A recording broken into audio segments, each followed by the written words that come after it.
You're listening to After Midnight, the hour where sleep avoids you and the truth doesn't bother knocking anymore. If you're out there tonight, driving, packing, waiting, or staring at a ceiling, wondering if you did the right thing, the line is open. You can stay anonymous. You always can.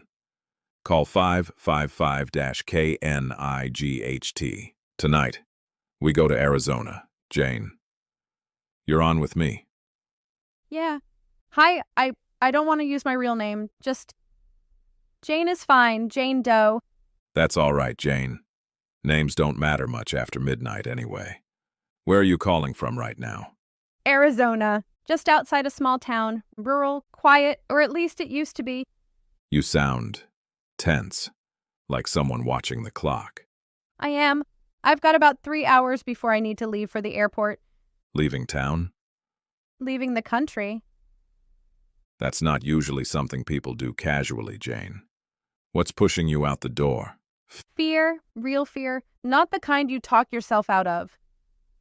Tell me what happened. I lived on a property overlooking a valley. Not farms, just properties spaced far apart.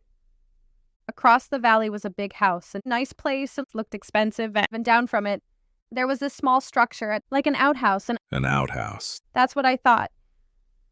But every time I drove past, there was this smell, like rotten eggs, sulfur. It would hit you all at once. That's a smell people don't forget. Exactly. At first, I told myself it was septic, animals, something normal. But it kept happening for months. How long are we talking? 6 months. And then I started noticing something else. I have binoculars, rural living. I'd look down into the valley sometimes, and next to that outhouse, there was a mound of dirt, big, way too big, Fresh. always changing, growing like someone was digging and never filling it back in. And the outhouse. That's when it got weird. People would go inside, turn the light on, and then nothing. No one would come back out for hours. Hours. Yeah. I'd sit there thinking, that's not a bathroom. What did you do? I watched. I kept notes, dates, times, smells. Then something else happened. What was that? A school bus, a local one, parked overnight near the road. One morning, it was gone. Just gone. Never found. And that lined up with the digging? Perfectly. Did you go to the police? Twice. They told me I was overthinking it. That smells travel. That people in rural areas imagine things. One officer actually laughed. That didn't stop you. No, then the SUVs started coming, late at night and big ones. No plates I could see. Barrels, metal barrels loaded under moonlight. And that's when you knew. Yeah, that's when I stopped sleeping. You went back to the police? Yes, same response. Dismissed. So you escalated.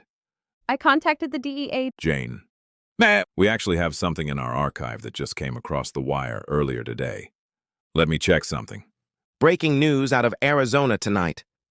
Federal authorities have confirmed a major DEA raid on a rural property near Black Hollow, Arizona. Investigators uncovered a highly sophisticated underground methamphetamine laboratory, capable of producing an estimated $5 million worth of methamphetamine per month. The operation reportedly used a stolen school bus, retrofitted underground, and connected through an intricate tunnel system. Access to the facility was concealed through an outhouse located adjacent to the main residence.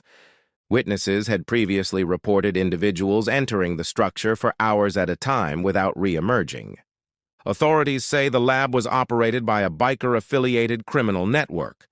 Questions are now being raised as to why earlier reports to the local sheriff's department were not acted upon. More as this develops. Jane, that's what you were living next to. Yeah. And now I'm leaving because I don't know who knows my name or my face or where I live. You don't feel safe anymore. I check my mirrors constantly. I don't open my door unless I expect someone. I packed my life into 2 suitcases. Are you going somewhere safe? With my parents, overseas. That's all I'll say. That's enough. Jane, you did the right thing, even if it doesn't feel like it tonight. I hope so.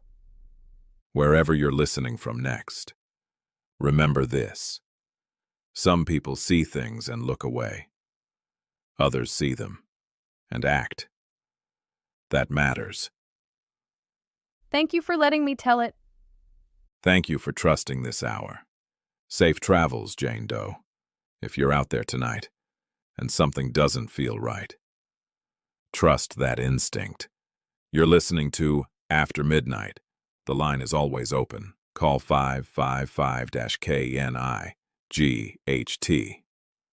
Before we close the line tonight, a quiet thank you to our sponsors. Vietnam, Live Better for Less. A practical guide to living well in Vietnam. On around 60 Australian dollars a day. Without living like a backpacker, you can enroll on the school platform, spelt SKOOL. And a final thank you to Amazon's cybercrime fiction author, Bradley Deacon, and his cybercrime trilogy, Digital Alcatraz, Ava's Escape. Tower 51, the most connected tower in the world, and Cyber Cold Case Files, where 12 forgotten digital crimes are reopened, and nothing stays buried forever.